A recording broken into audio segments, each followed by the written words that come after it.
Keep down the flag, boys. Swing the arms.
Up again!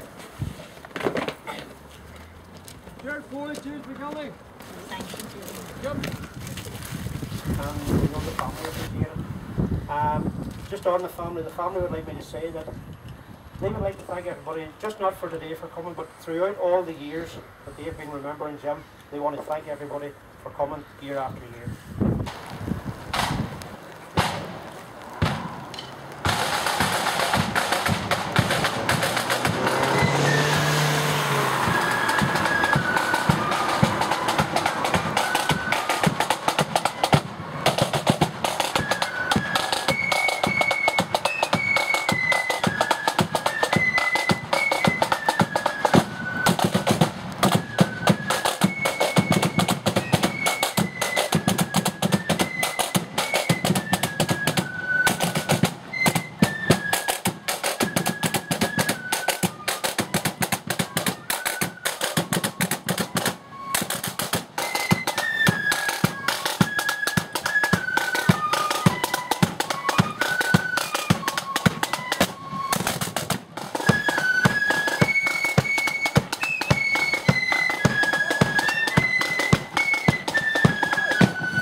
Crossing of the Jim McGinn concert say that that's mostly in Irish.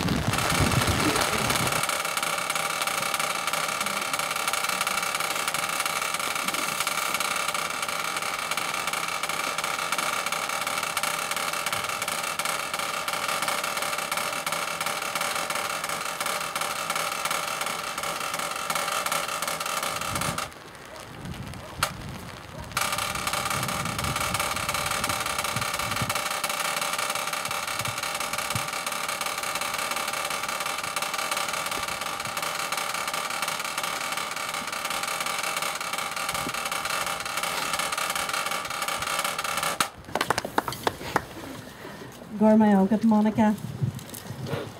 Can I say just that I've been delighted to come here today and speak. This year marks the 30th anniversary of the death of Staff Captain Jim McGinn at this spot on the 15th of December 1973. I would like to begin by extending a warm welcome to Annie and the McGinn family and Jim's comrades and friends to this annual commemoration, which remains the poignant end-of-year fixture in the local Republican calendar of commemorative events. The passing of 38 years has not diminished the painful memories of that tragic day when Jim and 3 comrades set out to carry out an attack on occupying British forces. The bomb Jim was carrying was a remote-controlled device, and as the volunteers walked across this bridge, the bomb exploded prematurely, killing Jim instantly and injuring 3 of his comrades, 1 seriously. For Jim's deeply held Republican and socialist beliefs were not based on rhetoric. Jim's beliefs were reflected through on the ground of political activism, whether it was campaigning on issues of socio-economic justice through his involvement with the Young Socialists, his full and active part in the civil rights struggle, his promotion of Irish culture through An Comhaltas Ullú as a committed soldier of Óglaigh na hÉireann. For Jim saw all of these areas of activism as complementary and necessary, and his involvement in all of these areas of struggle was not based upon any emotional knee-jerk reaction to turbulent events of the time, but firmly deep upon his social and political convictions, moulded through a study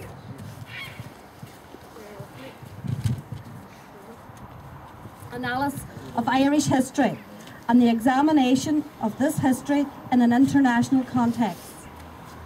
Jim joined the Republican movement shortly after internment and was forced to go on the run, following an operation in early 1972. Jim held the position of Engineering Officer of the West Tyrone Command Staff at the time of his death, a position which bore testament to his leadership, ability, and to the esteem with which Jim was held by his fellow comrades. Jim was renowned for his humour and friendly nature and his outgoing character that endeared young and old alike.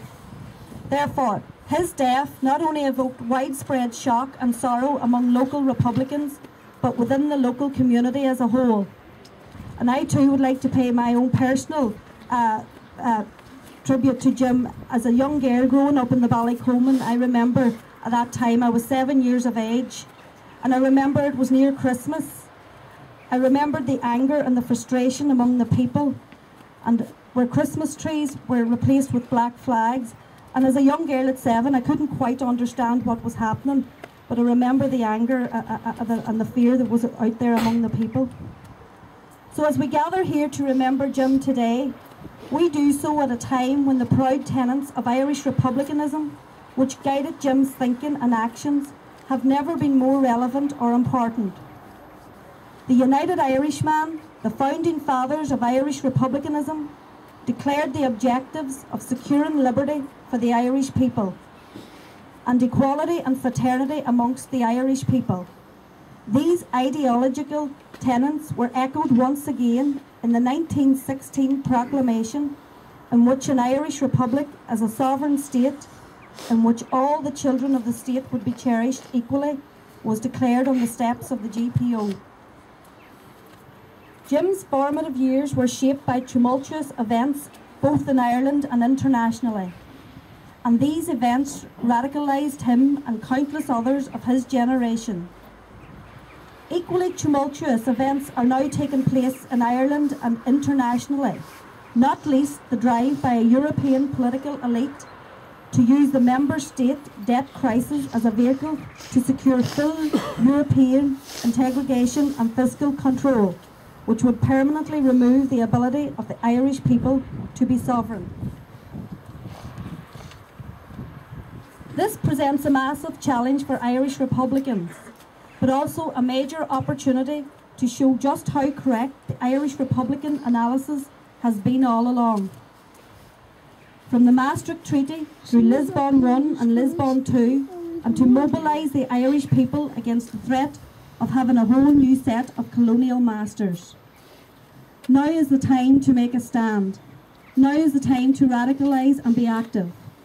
Now is the time for Irish republicanism to make major strides forward in securing our historical objectives.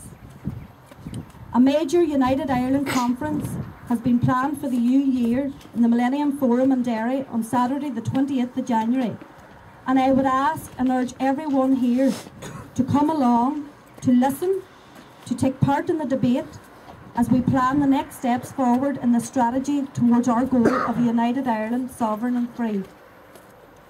For Jim, no task was too great or too small in pursuit of this objective. No area of the struggle was too mundane. There's work to be done and everyone has their part to play. The immense contribution Jim made to this struggle is forever enshrined on page 152 of Tyrone's Struggle, a book which will be a keepsake in Republican homes throughout Tyrone and further for this and future generations. Let us not only remember Jim's memory here today, but let us live by Jim's example. Go raibh maya agah ullab go léir.